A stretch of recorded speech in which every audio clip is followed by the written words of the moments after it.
नमस्कार, मैं हूं आदर्श और आप देख रहे हैं आज का सच, जहां पर हम बिना डरे सीधी बात करेंगे। और आज मैं आपको बताने की कोशिश करूंगा कि खबर नहीं, हम उसके पीछे के छिपे सच को भी सामने लाएंगे। आप मैन ऑफ मैनी टेल्स यानी कि नेताजी सुभाष चंद्र बोस को तो जानते ही होंगे, और हम सबको बहुत ज्यादा जरूरी है अपने फ्रीडम फाइटर्स के बारे में जानना। तो कमेंट में उनके बारे में आप जरूर बताइएगा। और हमें बहुत ही ज्यादा निराशा है आशा भोसले जी की निधन पर। ईश्वर उनके दिव्यगंत आत्मा को शांति प्रदान करे। मैं आपको एक ऐसी खबर बताना चाहता हूं जिससे आपकी रूह भी कांप जाएगी। ये बात है फ्लोरिडा की एक शख्स की जो 36 साल का था, जिसने डिजिटल एआई जिमिनी को अपनी वाइफ बना लिया था। उसके हर एक चैट से वो बहुत ही ज्यादा परेशान हो जाता था और उससे हजारों चैट्स बातें करता था। और ये बात कब की है? जब उन्होंने अपनी गालवास जैसी वाइफ को छोड़ा था। ये बात और आपको बताने की मैं कोशिश करूंगा। और इससे पहले कि मैं आपको इसमें और ज्यादा बताने की कोशिश करूं, एक बहुत ही बड़ी खबर आ रही है जो कि नोएडा से है। नोएडा में लगातार जाम के कारण काफी आज हम सबको बहुत ही ज्यादा परेशानी का सामना करना पड़ा है और नोएडा सेक्टर 62 में बहुत ही ज्यादा खलबली मची हुई है। जाम का कारण था कि कर्मचारी अपने वेतन की मांग कर रहे थे कॉर्पोरेट से, और देखा जा रहा है कि बहुत सारी जगह पर वाहन को फूका गया है और बहुत ही गंदी तरीके से पुलिस भी कर्मचारियों को पीटी है, जिसका कारण बताया जा रहा है कि कर्मचारी अपनी काफी दिन से वेतन की मांग कर रहे थे और अपना सैलरी बढ़ाने की अपील दर्ज की थी। और इन्हीं के बीच मैं आपको बताना चाहता हूं कि जैसे जैसे उसकी बात आगे बढ़ती जा रही थी, जोनाथन, उसका नाम जोनाथन था, और वो धीरे धीरे एआई से, या फिर हम बोल सकते हैं एआई में ही विलीन होता जा रहा था, उसमें रमता जा रहा था, उसमें मथता जा रहा था। गूगल पर उनके पिताजी मुकदमा करते हैं और बताते हैं कि गूगल ने यानी कि जिमिनी ने उनके बेटे को उकसाया है, उनके बेटे को मारने में मदद किया, या उनके बेटे की आत्महत्या जो हुई है उसमें गूगल का पूरा हाथ है। जोनाथन के पिता ने गूगल पर मुकदमा दायर किया है, जिसमें आरोप है कि तकनीक ने उनके बेटे को मानसिक रूप से भ्रमित किया। हालांकि चैटबॉट ने समय समय पर स्वयं के मशीन होने की बात की थी, लेकिन जोनाथन के भ्रम में भी साथ दिया था।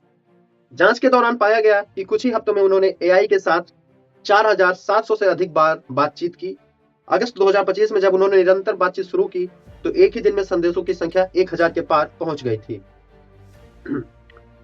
हरियाणवी गायक मासूम शर्मा के खिलाफ मुकदमा दर्ज हुआ है। देहरादून में हरियाणवी लोक गायक मासूम शर्मा के खिलाफ मामला दर्ज हुआ है। मासूम शर्मा पर डीएवीएस नाकोत्तर महाविद्यालय में छात्र संघ द्वारा आयोजित कार्यक्रम में मंच से अभद्र, अश्लील एवं आपत्तिजनक शब्दों का प्रयोग करने का आरोप है।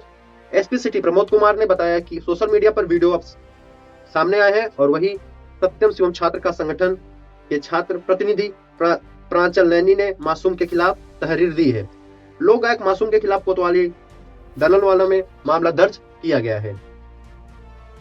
नोएडा में जो भी हुआ, इसके पीछे का अगर आप खबर देखें तो चौंका देने वाली होगी। और खबर के सामने आई है, ये खबर है नई दिल्ली से। और आज का जो जनरेशन है, जिसे हम सब जेन जेड या फिर जेन जी कहकर बुलाते हैं, उन्हें आप पैसों से नहीं बल्कि रिलेशन से रोक सकते हैं। कार्यालयों में सबसे दोस्त के होने से ज्यादा मेहनत से काम करते हैं, यानी कि अगर कार्यालय में कोई भी दोस्त हैं तो वो बहुत ज्यादा मेहनत से काम करते हैं और ज्यादा खुशी रहते हैं।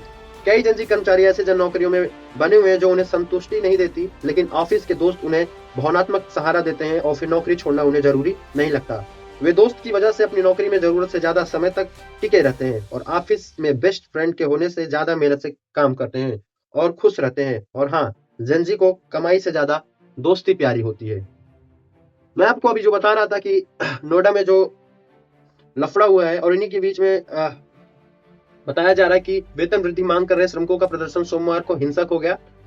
400 से अधिक कंपनियों में 1000 से ज्यादा वाहनों में तोड़फोड़ हुई।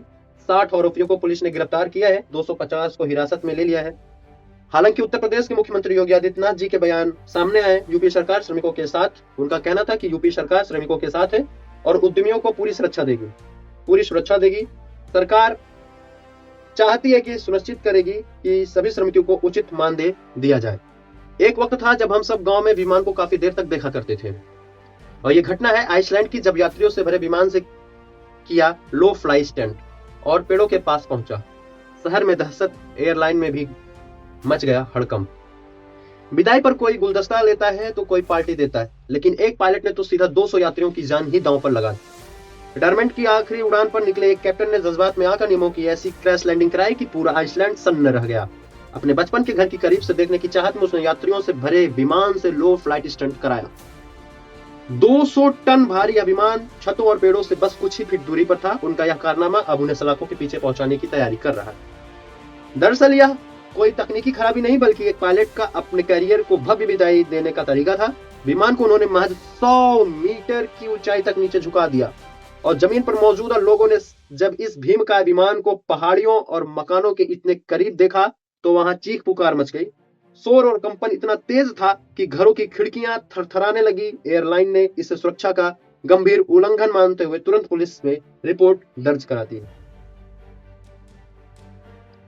और कोशिश करिएगा कि इस आज के सच को एक अच्छी तरीके से सुनकर इसे समझने की कोशिश करें। हम पहले देखते हैं कि एक बंदा आता है जो एआई से बात करता है और एआई से ही वो शादी करने की सोचता है और एआई को ही अपना जीवन साथी बना लेता है। हालांकि अगर हम आज इतने अकेलेपन होने लगे हैं तो हमें बाहर निकल के खेलना चाहिए, हमें अपनी फिजिकल एक्टिविटी पे ध्यान देना चाहिए। लेकिन अगर आपके पास कोई भी ऑप्शन नहीं रहता है तो आपके पास सबसे बेहतरीन ऑप्शन है, आप यात्रा कर सकते हैं, आप ट्रेवल कर सकते हैं, आप हर जगह घूम सकते हैं। लेकिन इन सब बातों को अगर हम दरकिनार करें तो आज जो नोएडा में हुआ ये बहुत ही ज्यादा शर्मसार कर देने वाला है। वहां के श्रमिकों ने बिना कुछ सोचे समझे हजारों की संख्या में वाहनों को फूंक डाला और आज पूरा सड़क जमाव से भरा हुआ है। लगभग 2 दिन हो चुके हैं पुलिसकर्मी वहां पर तांता लगाकर खड़ी हुई। न जाने कितने लोग वहां पर मारे गए, न जाने कितने लोगों की दुर्घटना अभी तक सामने ही नहीं आई। 60 लोगों को तो रंगे हाथों वहीं पर गिरफ्तार कर लिया गया है और 250 से ज्यादा अभी आरोपी गिरफ्तार किए गए। पुलिस की गाड़ी को भी जला दिया गया। अगर आप इस खबर को देखेंगे तो आपको सामने एक चीज समझ में आएगी कि किस तरीके से यह साइकोलॉजिकल एक्ट कर रहा है, किस तरीके से हमारा मानसिक संतुलन बिगड़ता जा रहा है। अगर हम और ज्यादा बात करें तो अभी आपको मैं बता देता हूं कि हमारे मासूम शर्मा जी जो हरियाणवी गायक हैं, सिंगर हैं और बराबर ये एफआईआर के घेरे में आते रहते हैं, इनका कई सारा गाना बैन कर दिया गया है। देहरादून से इनके ऊपर अपील याचिका दायर की गई कि इन्होंने अभद्र, अश्लील जैसी बातों का यूज किया स्टेज पे चढ़कर। अब इन पे मुकदमे चल रहे हैं। और आइसलैंड में हुआ वो हादसा जो आपकी आंखें खोल के रख देगा, यानी कि सिर्फ 60 से 100 मीटर की ऊंचाई पर ही एक विमान को उतारा जाता है और उसे उड़ा दिया जाता है। वहां पर मौजूद सभी लोग डर के मारे थर्रा जाते हैं और सब के सब वहां अपने घर के अंदर खिड़कियों में बंद करके मानो एकदम डर से व्याकुल हो जाते हैं। हालांकि समय रहते ही पुलिस और फोर्स वहां पे पहुंच जाती है और सभी को बचाती है। मैं सिर्फ आपसे यह बताने की कोशिश करूंगा कि खबर के पीछे सच मैं बताने की कोशिश करूंगा। अपना सपोर्ट बनाए रखिएगा। मिलते हैं अगले दिन एक नए खबर के साथ, एक नए सच के साथ। जय हिंद, जय भारत।